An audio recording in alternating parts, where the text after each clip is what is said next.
सरस्वती व्यासं ततो जयमुदीरये।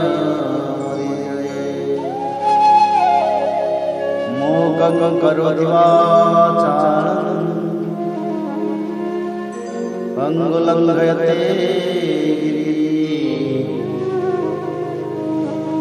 यत्कृपातमहं वन्दे परमानन्दमाधवो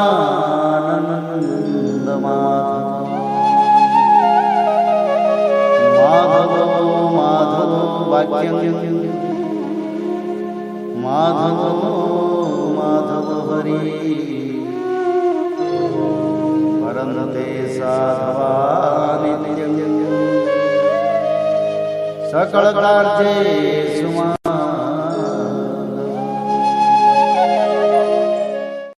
श्रीमद्भागवत महापुराण अथ षट्चत्वारिंशोऽध्यायः। उद्धव जी की व्रज यात्रा। श्री सुखदेव जी कहते हैं, परीक्षित, उद्धव जी वृष्णवंशियों में एक प्रधान पुरुष थे। वे साक्षात बृहस्पति जी के शिष्य और परम बुद्धिमान थे। उनकी महिमा के संबंध में इससे बढ़कर और कौन सी बात कही जा सकती है कि वे भगवान श्री कृष्ण के प्यारे सखा तथा मंत्री भी थे।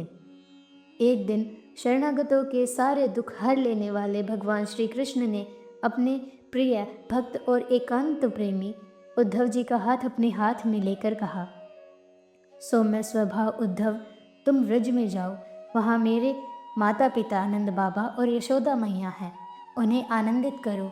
और गोपियाँ मेरे विरह की व्याधि से बहुत ही दुखी हो रही हैं, उन्हें मेरा संदेश सुनाकर उस वेदना से मुक्त करो।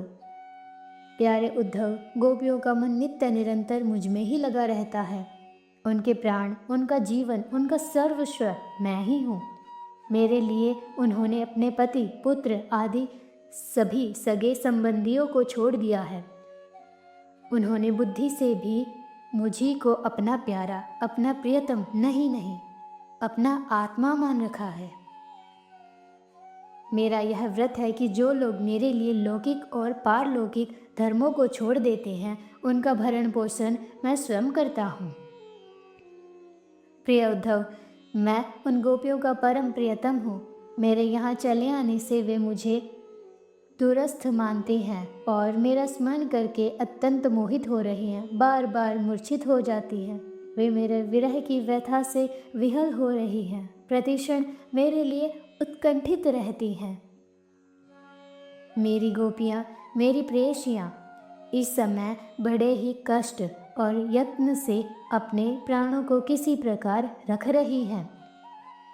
मैंने उनसे कहा था कि मैं आऊँगा, वही उनके जीवन का आधार है। उद्धव, और तो क्या कहूँ, मैं ही उनकी आत्मा हूँ। वे नित्य निरंतर मुझ में ही तन्मय रहती हैं।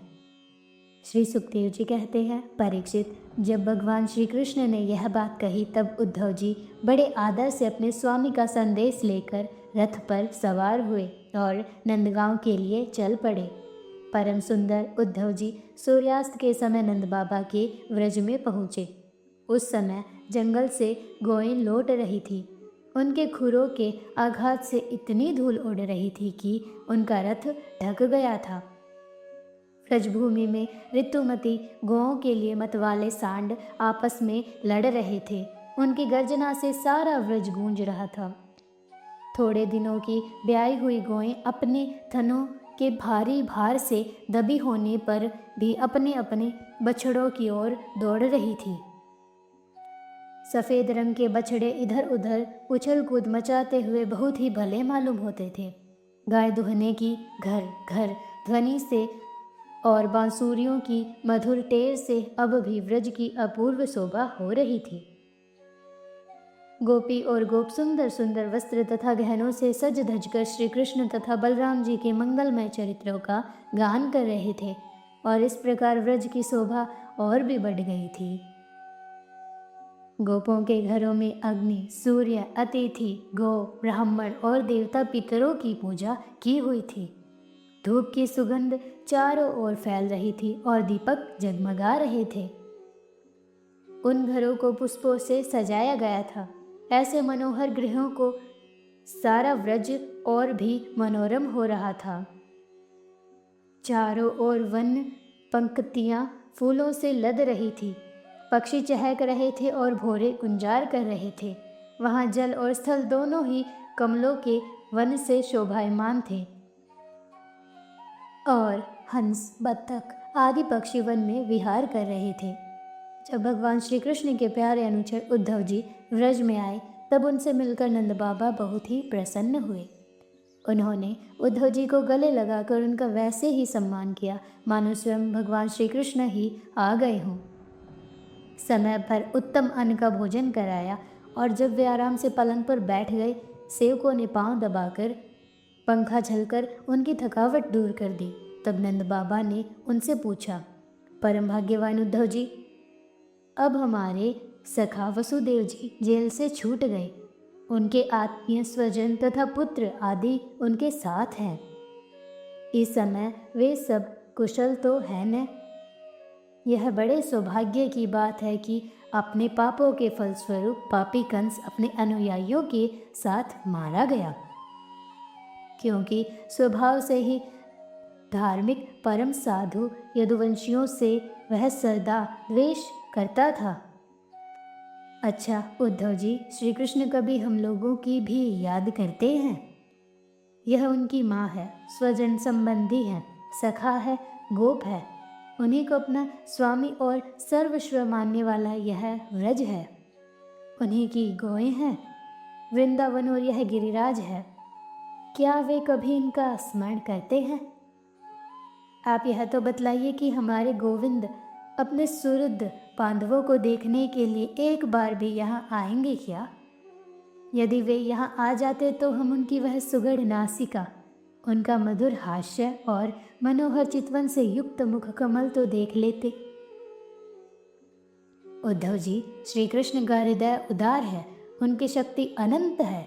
उन्होंने दावानल से, आंधी पानी से, वृषासुर से और अजगर आदि अनेकों मृत्यु के निमित्तों से, जिन्हें टालने का कोई उपाय न था, एक बार नहीं अनेक बार हमारी रक्षा की है।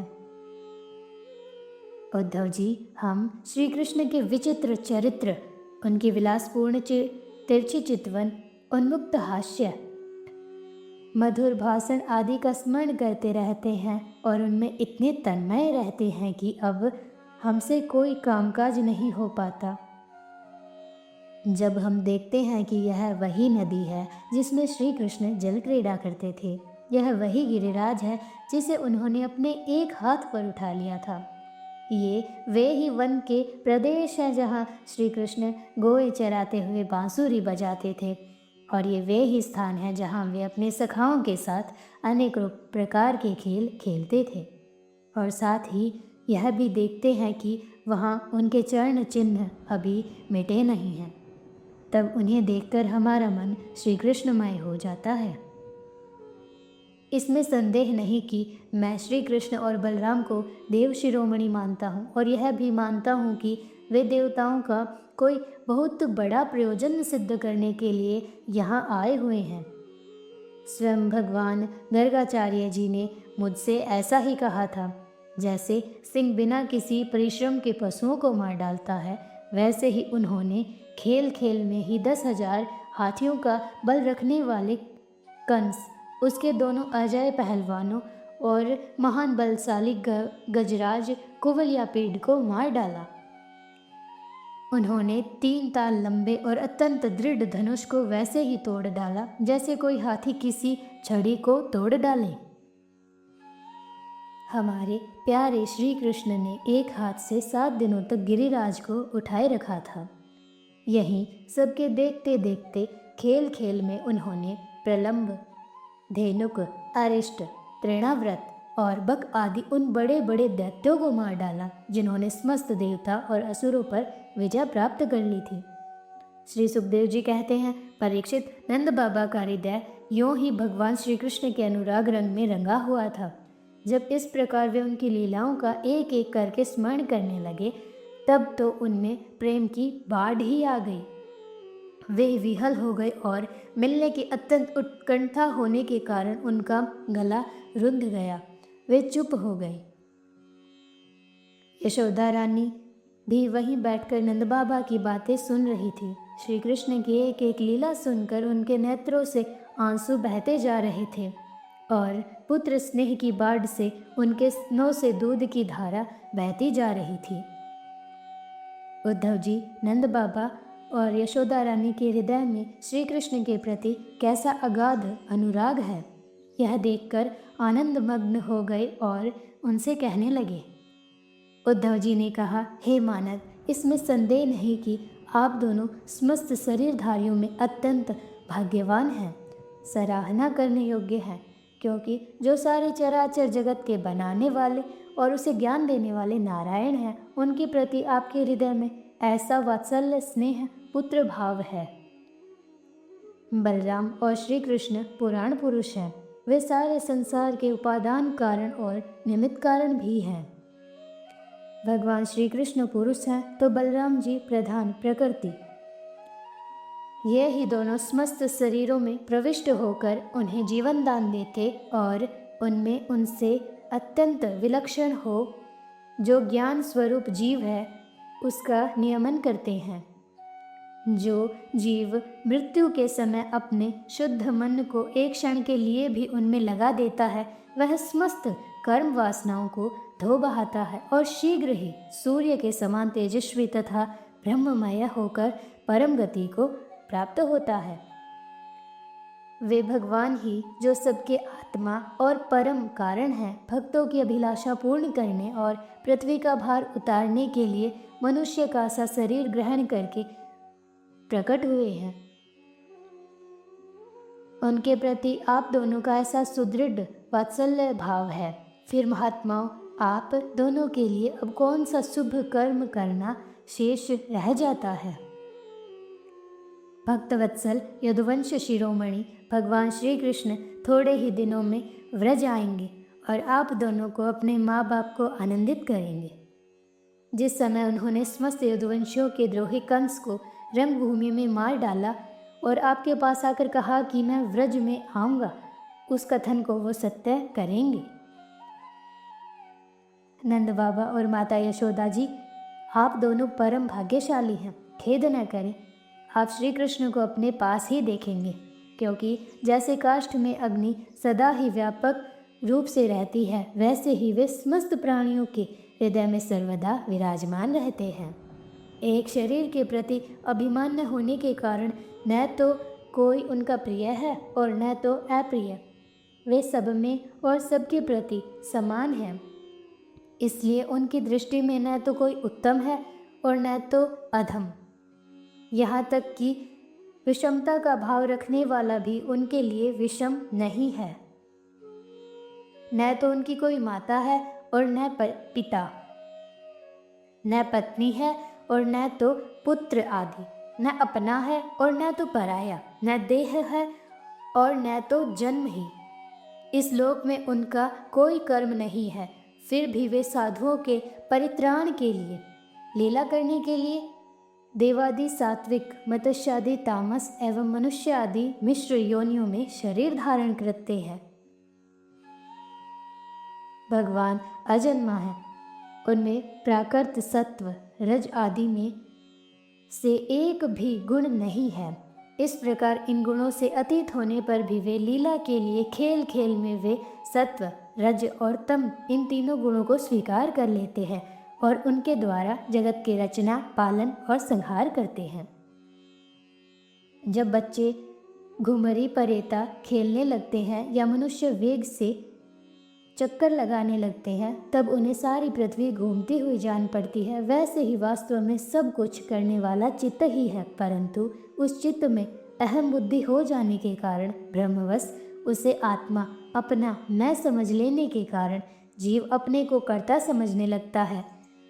भगवान श्री कृष्ण केवल आप दोनों के ही पुत्र नहीं हैं, वे समस्त प्राणियों के आत्मा, पुत्र, पिता, माता और स्वामी भी हैं। बाबा, जो कुछ देखा या सुना जाता है वह चाहे भूत से संबंध रखता हो, वर्तमान से अथवा भविष्य से, स्थावर हो या जंगम हो, महान हो अथवा अल्प ही, ऐसी कोई वस्तु नहीं है जो भगवान श्री कृष्ण से पृथक हो।